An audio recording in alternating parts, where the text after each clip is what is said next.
Gen Z is entering the workforce with new perspectives and expectations. In this podcast, we're here to listen to their stories and experiences, their successes and frustrations, and help employers understand the mindset and perspectives of the up-and-coming workforce. Employers can't dictate what their young employees find meaningful. What they can do, however, is empower them to create their own sense of purpose and authentic connections. Our curriculum is designed to help them do exactly that. East Valley Leader Lab is committed to paving the way for more curious, engaged, and connected young professionals in the workplace.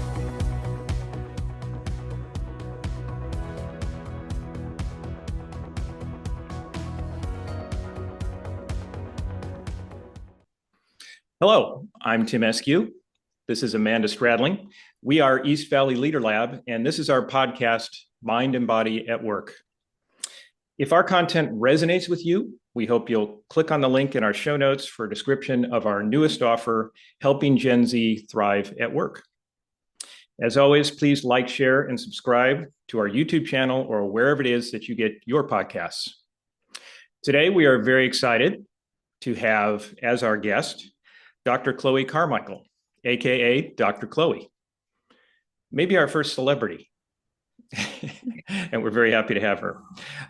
Dr. Chloe is a clinical psychologist and USA Today bestselling author whose expertise is trusted by major organizations, including Baker McKenzie. She consults with leadership and HR teams on anxiety, burnout, communication, and retention. Her books are widely used by professionals aiming to foster resilience and improve honest dialogue, even where fear or self-censoring exists. Her work is endorsed by esteemed voices like Dr. Drew Pinsky and Dr. Phil McGraw, and she's an advisory board member for Women's Health magazine. So welcome, Dr. Chloe. So happy you could be with us. Well, thank you. And thank you so much for that very flattering introduction. Sure. So this season, we're talking about Gen Z, who we prefer to refer to as young professionals entering the workforce. And in some cases, have entered the workforce and decided to take a different path. And we've learned a lot about kind of the mindset of folks in this generation and what they're thinking about their future. And we're always looking for new perspectives on that. So we're anxious to get yours today. Yeah, thanks. That sounds like a really interesting conversation. I feel like there's been so much that Gen Z had to go through. I know a lot of us, somewhat myself included, have a fair amount of COVID fatigue, like we're all done talking about it.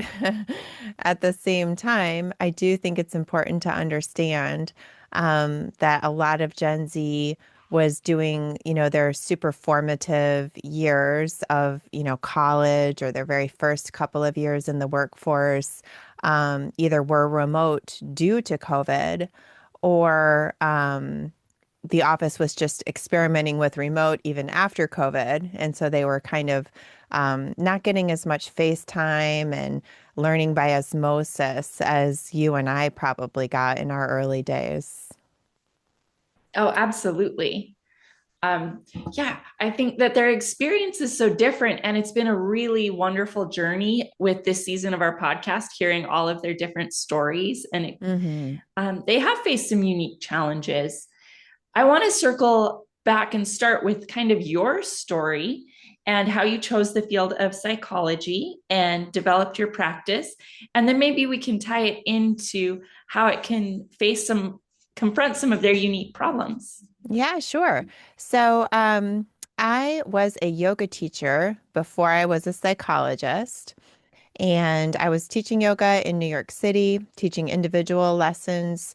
And you can imagine the kind of New Yorkers that are taking private yoga lessons. They're usually pretty high achieving professionals that are looking to really maximize their time by having a yoga teacher show up at their home or office and take them through some targeted routines. So that was how I didn't know, but kind of sideways backed my way into an interest of working with high functioning people. So these driven New Yorkers were wanting yoga routines that would, I would also create matching meditation sequences for them. And that is actually what sparked my interest in a deeper knowledge of the brain and psychology and that body-mind overlap. So that's what prompted me to go get my PhD in clinical psychology. And, from there, I opened my own practice and started hiring other therapists and, kind of developed an interest in business as well, kind of a parallel interest in business. So then I joined Entrepreneurs Organization and started writing books, which has been amazing, and doing more speaking. So it's been a big journey, but there's definitely a through line of really enjoying to work with high functioning people. What a wonderful, inspiring story. And it really excites me that you started with this embodied path with yoga. Because if you've listened to our previous podcasts, I've taught Tai Chi for over 20 years now, and that's been the foundation of the different directions I've taken. So that's really cool. I love that you Yeah. started there. Yeah, it's really amazing that there is such a parallel process. I don't know as much about Tai Chi. I have a little bit of exposure, but yeah, it is really amazing how when we learn to have that meta awareness about our body and just, where we're actually putting our energy with our body, that there is a mental control and a mental awareness that we develop at the same time. Yeah, that's pretty much our focus at the Leader Lab. We've created a curriculum to help people discover the capacities they have in their body and how they can build them and use them at any time that they need them. So we'll probably circle back and talk a little bit more about the role of the body as it comes up. Any other questions about history before we move on? No, that's really great. It sounds like you got a really strong footing in your business with your practice. Can you tell us a little bit about how many books you've written? Sure. Yeah. So I've written three books. The first book I self-published. It was a long, long time ago.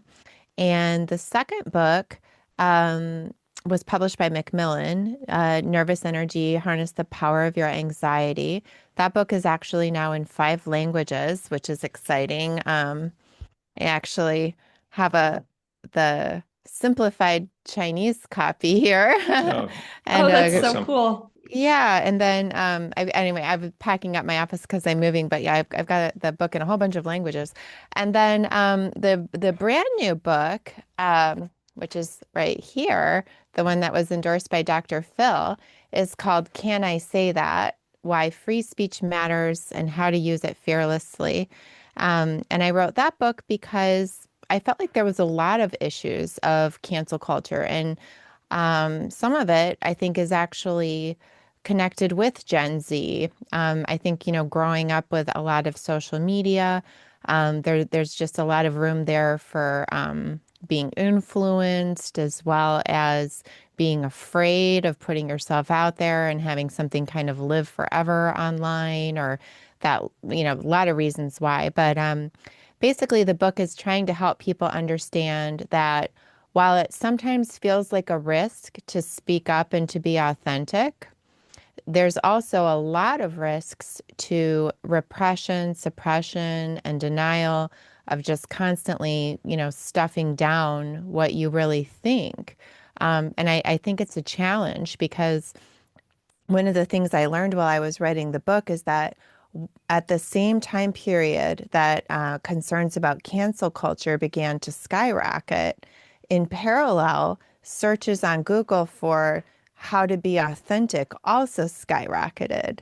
And then, of course, we also had this epidemic of loneliness where people are really yearning for connection, but yet they're really afraid to say anything because they're terrified of using the wrong word, the wrong phrase, the wrong opinion, whatever.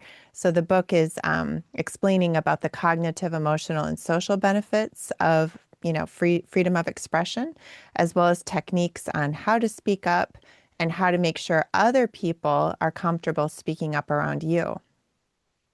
Sounds really, really relevant to what's going on today. And One of the things we do in our course is, and we start slow, but we teach people to first, connect to their heart, what they really care about, and then learn to speak from that place, which was a revelation for me in my mid 50s, having always been way too anxious to share, what I really feel with other people. But I think that's part of it. I think the body plays a really, really important role in being able to just have the courage and know that if you're speaking from your heart, it's probably okay to say. Yeah, definitely. So speaking, it's one of those things where as a yoga teacher, I used to always be explaining to people that breathing is something that we don't even think about, but yet it's this incredibly sophisticated, awesome capacity that we have.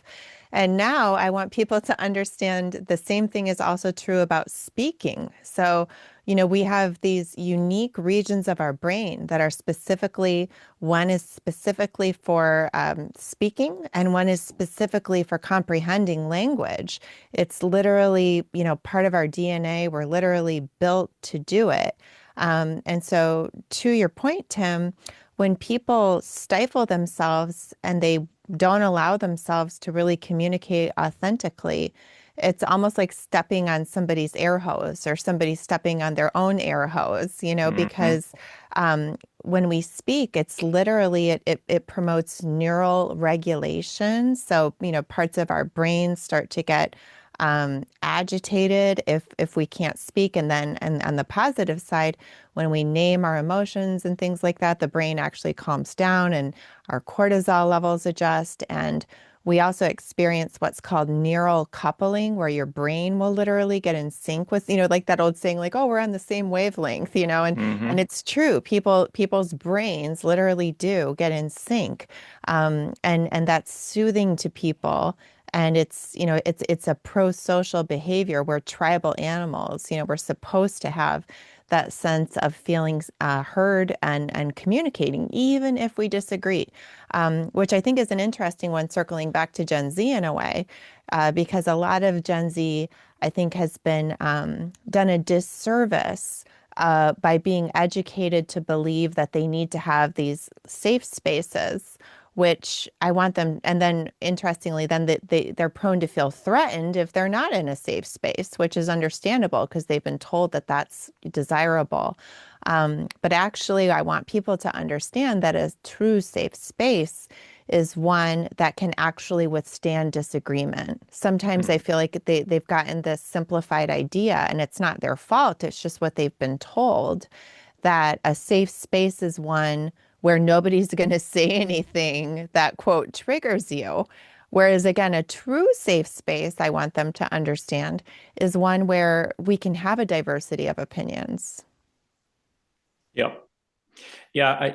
I think of the season so far, and we've had such a range of young professional guests, and some of them I really feel like they're quite comfortable not only being in that space of open and honesty, but they told us about how to create it, and others I think less so. Yeah, and I in the workplace, I think it really matters too, because, as an employer myself and as a consultant as well to large corporations, and as someone who sits and works with people just individually who are working in other people's workplaces, I feel like I've seen all sides of the issue. And when we don't use that important gift of verbalizing, not only do we start to go through some of the emotional regulation issues I touched on, but we actually also interfere with our cognitive processing abilities. So as we say things aloud, it's like putting our thoughts on the table and examining them. We've all said something aloud and been like, oh, gee, as I say that aloud, it doesn't make sense. Or we talk, we have brainstorms, we hear ourselves talk. It's actually a really important tool of logic where we're using if-then statements and, again, just all these miracles of language that we don't even think about. And so for employers, And for, employees, they just might need to take a moment to understand that when we get too strict on the speech codes, what we're actually also doing is putting ourselves or our employees in a cognitive straitjacket. People literally start kind of strapping down, and we want them to bring their whole brain to work. Now, that's not to say that people should have no filter. In my book, there's, Can I Say That? I should repeat the title. Can I Say That? Why Free Speech Matters and How to Use It Fearlessly. There's a chapter, and it has to do with the difference between healthy self-restraint versus self-censorship. Again, the goal is not that we all should just have no filter, but we do want to be able to be authentic when it comes to issues about our values and our beliefs, on issues that are important to the extent that they belong in the workplace. That's beautiful. I love that. One thing I think that you said is it really does foster connection when you can do that. And when we've taken intact teams that have already been working together for, years, and they go through our practice of connecting with the heart and learning some really good body skills and then very good conversation skills. And they start practicing these short conversations in the class. They come away a more cohesive, connected team, and there's a stronger bond there. And so I really think that this is a way that we can help bring people together. And like you said, help people bring their whole brains and their whole bodies to work. And it'll make us all happier and more effective. Yeah, that's the goal. And it's as you said, there's so much interesting body mind overlap stuff there. When we even think of our expressions where we say, "Oh, gee, I really needed to get that off my chest," or like, "Oh, we were in this heated conversation and I was chomping at the bit, like I wanted, to jump in and to say something," or there's just, we had this heart-to-heart conversation, right? It's so interwoven into our language, the fact that we do have our bodies that get involved. And there's even some techniques in the book that talk about that if you're in a dialogue with somebody and you realize that you are chomping at the bit, that, you're just so desirous to jump in with your piece that you realize that your mouth even is just kind of like your lips are pursed, your jaw is tight, you're kind of forming your mouth to speak and to interrupt.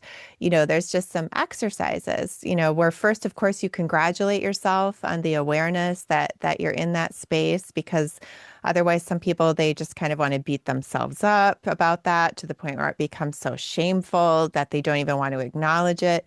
And if you think about it, of course, it's so much better to acknowledge when, you're chomping at the bit than to not even acknowledge or to be aware of it. And then we can go through some just, mentally, some quick relaxation exercises of relaxing your jaw, relaxing your tongue, relaxing your lips.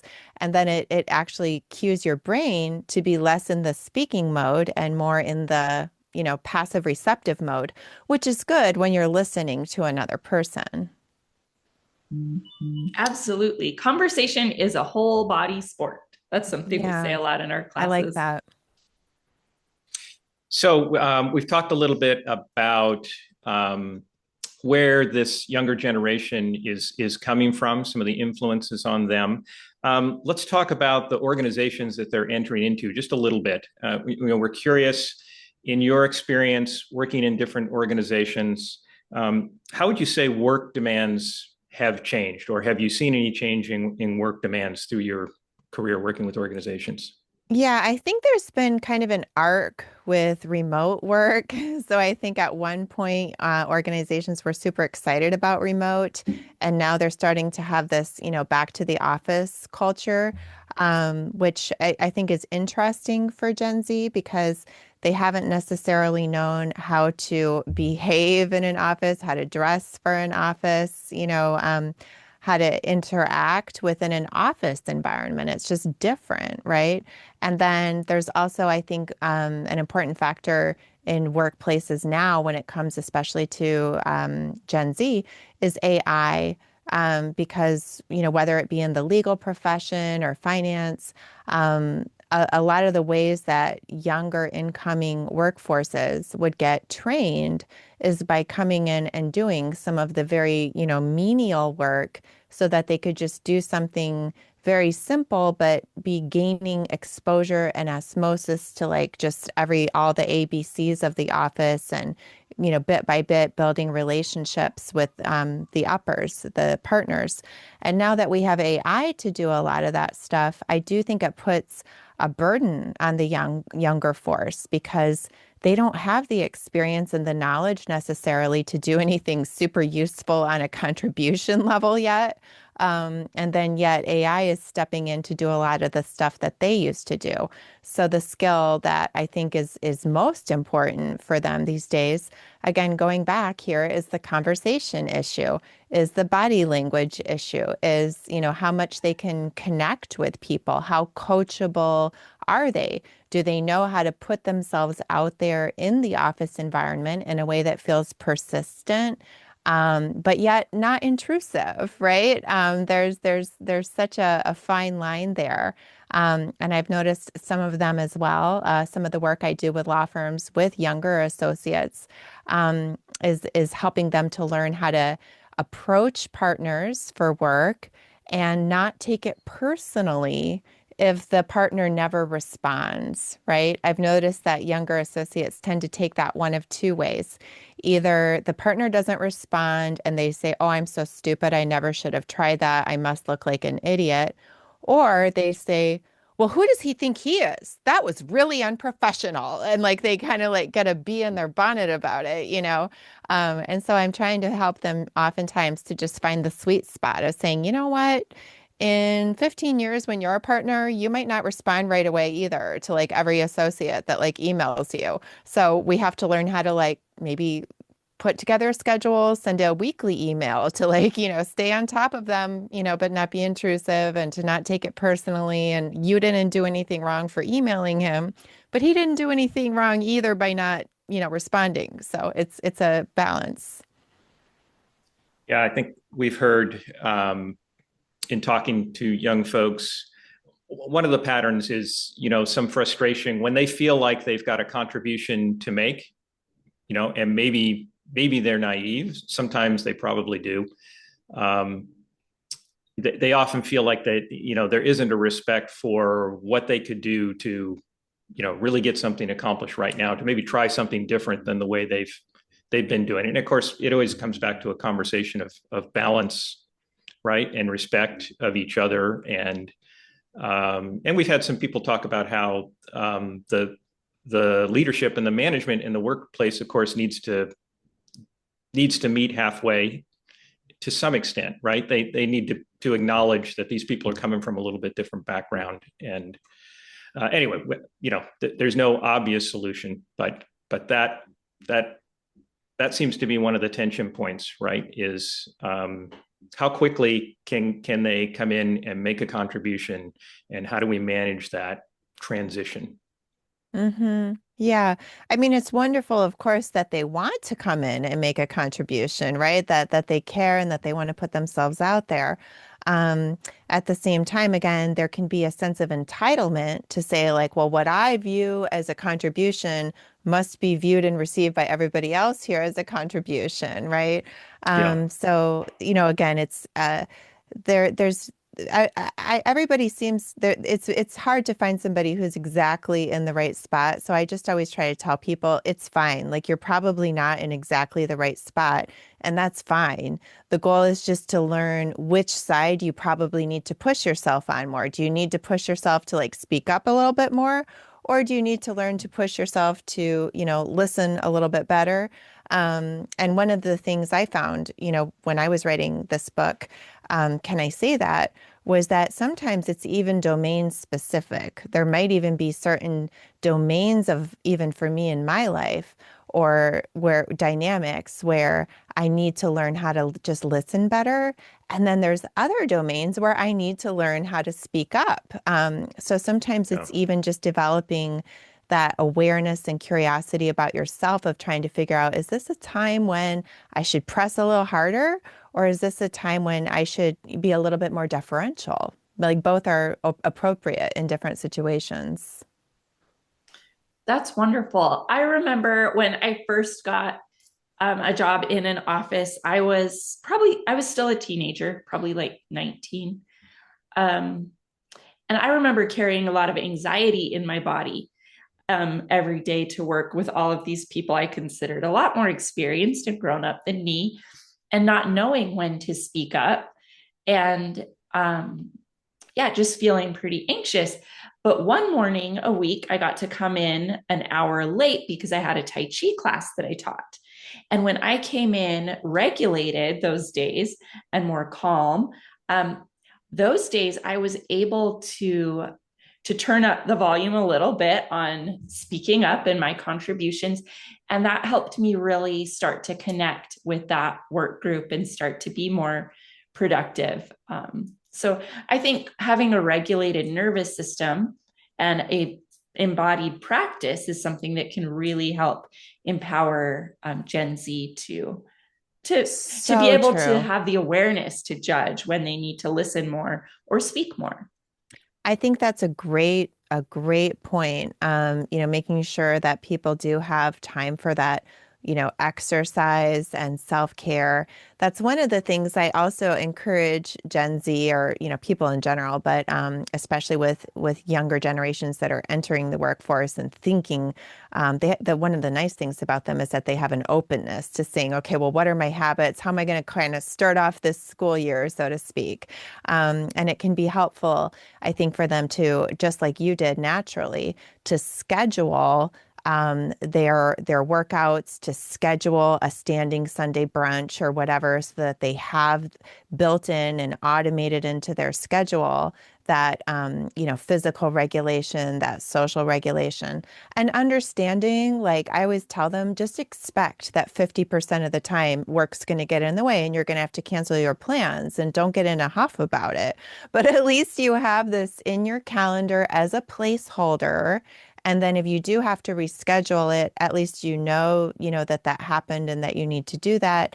And if it works out, great, but you've done that legwork in advance for yourself, instead of just, one of the things I see with high achievers is that they'll just dive in and just keep saying yes to work and keep postponing their personal needs, to the point where they get suddenly resentful and burnt out and overwhelmed. So scheduling that stuff in advance, like you did, Amanda, can be very helpful. Are there any other habits that you think that Gen Z or younger workers that you've seen be successful are using? I love that idea of calendaring in your care. Hmm. Sorry, one second. But actually, it sounds really basic, but learning how to have phone conversations can be another like really good one as well. Gen Z doesn't, they just naturally didn't have that gift, that I did, Amanda. I don't know about you. I'm speaking to Amanda because obviously we're both women. Tim, I don't know about guys, but I know for teenage girls, we used to sit and talk on the phone for like Oh, hours and for hours, hours. so Yeah, phone when I did calls. it, it was similar, but we Yeah. had a I remember cord. getting my own phone line.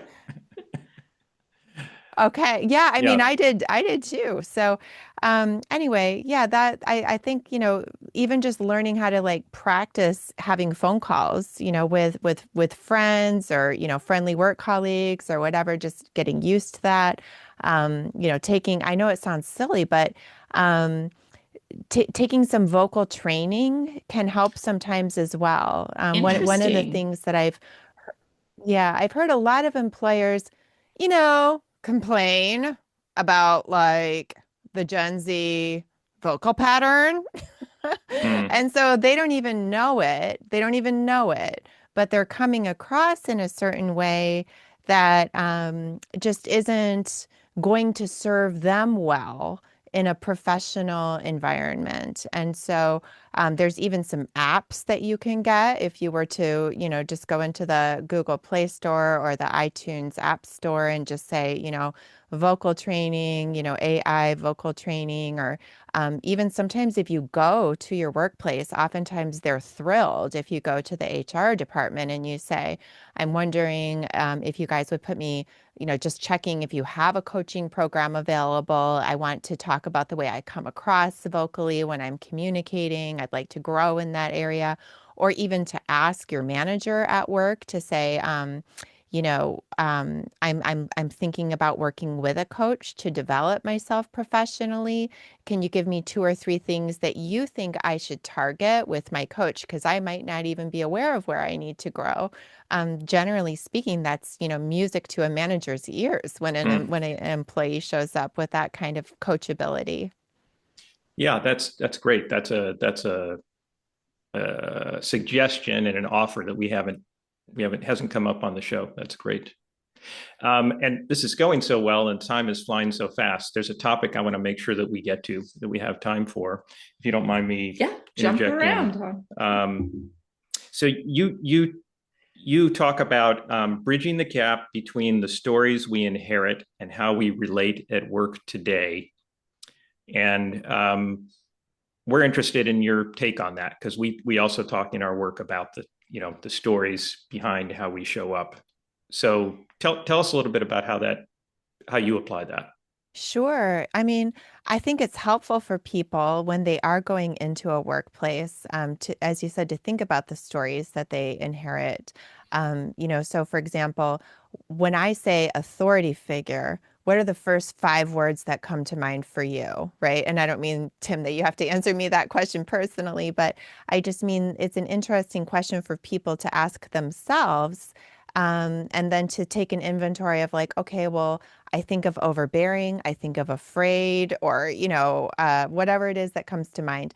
And then ask, do a deeper dive and say, well, where did those words come from? What stories, from my past? Was it my parents who related to me that way? Was it, my first job as a, young teenager at a restaurant where I had poor managers, or, like whatever the case may be.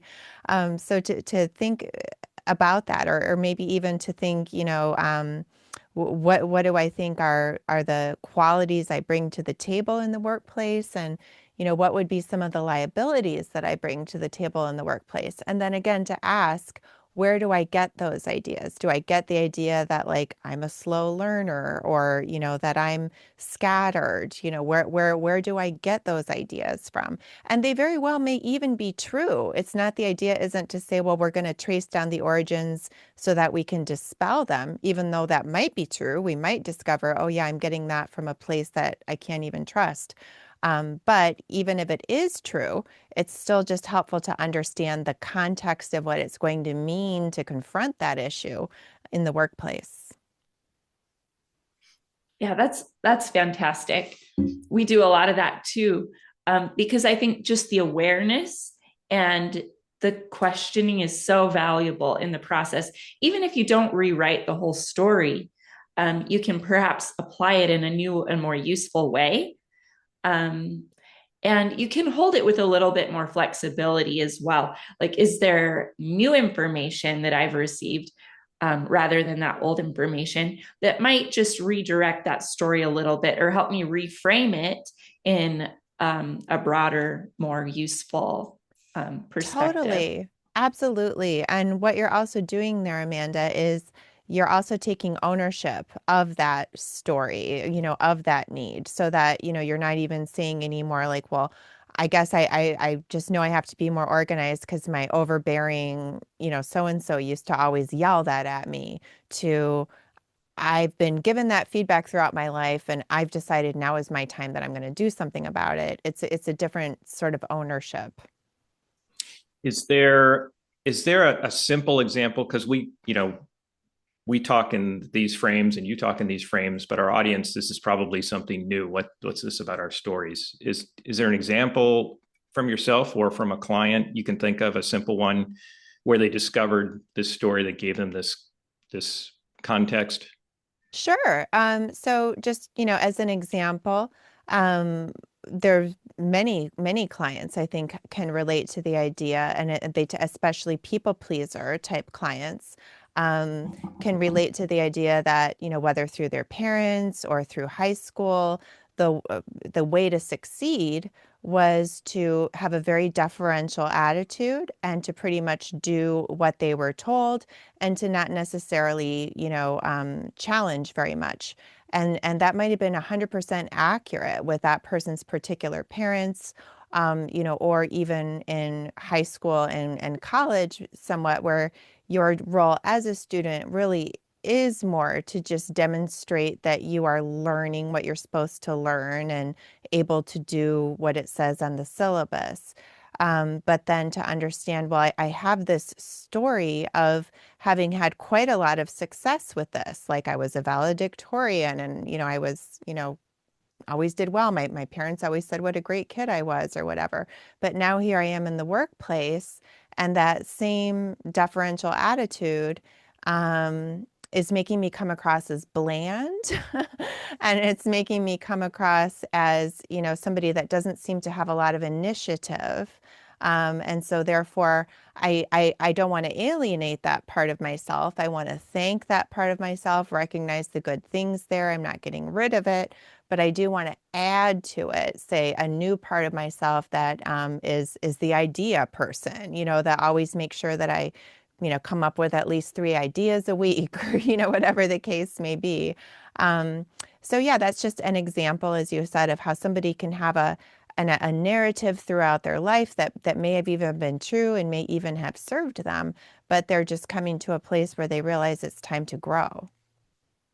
Exactly. Yeah, we make it very central to our curriculum to do some examination of what these stories are, because they're, as human beings, we all have a history, and it's part of our embodied personality, right? And that's going to be very difficult to change unless we address all the parts of being human, all the different elements. Yeah. All right. Well, thank you so much, Dr. Chloe. We're coming to a close. Can you tell our listeners where they can find your books or where they can converse with you or learn more about your work? And also just any parting words of wisdom you have for our new younger workers or the people who employ them. Yeah, of course. So I know my website, Dr. Chloe, is a little hard it's got a lot of letters and stuff in it. People are like, is it DOCTO? So it's just DRCHLOE.com. Or to make it super easy, I have now pointed freespeechtoday.com to my website. So people can just go to freespeechtoday.com. And there's all of my books, which are also available everywhere books are sold, but you just get them linked all in one place. And they're also available on audiobook, which I know is really helpful to a lot of people these days, myself included. We want to listen to books instead of necessarily just sit down and read them. And also all of my social media is there, so people can connect with me that way too. And I really invite people to, if you want me to do like a free book club, or I do speak at organizations and things. And of course, I typically charge for that. But if it's just a small group of your own and you want to do a book club or something like that, feel free to just contact me, because I really do like to interact with people that are, reading and hearing my messages. That's great. I'm really excited and inspired by the work that you're doing. And thank you so much for being here. Do you have any last parting words of wisdom for our audience? Thanks again. Yeah, it's really great to be with you. I would just encourage people to remain open and aware. So again, whether it be with anxiety, knowing that the healthy function there is to stimulate preparation behaviors, or with speaking up, to know that it's good to make sure that you're speaking up. And even if you're in a place where you feel like you can't speak up because it's just going to interfere with your professional success, at the very least, journal or talk to a friend in a different way so that you're not just totally stifling your gift of language. And whenever you do notice little areas in your life that you feel you need to grow, I just want to encourage people again to congratulate yourself on that awareness. We don't want to beat ourselves up over areas to grow. First, we want to just congratulate ourselves on the awareness of them, and then become curious on how we can grow and support ourselves in that growth. Love that. A curious, open mood is so important. Yeah, great advice. I like the journaling tip as well.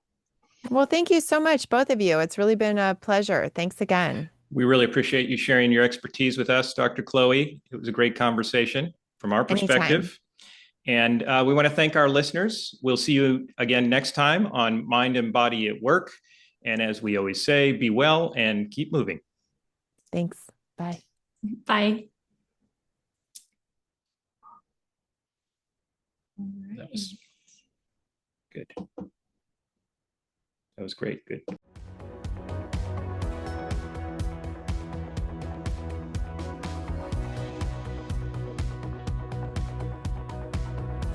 This has been Mind and Body at Work with the East Valley Leader Lab. Please click on the link in the show notes for a description of our newest offer, Helping Gen Z Thrive at Work. This is our embodiment training to help new young workers integrate into your organization. As always, if this content resonates with you and your cares, please like, share, and/or subscribe to our YouTube channel or wherever it is you get your podcast. Be well and keep moving.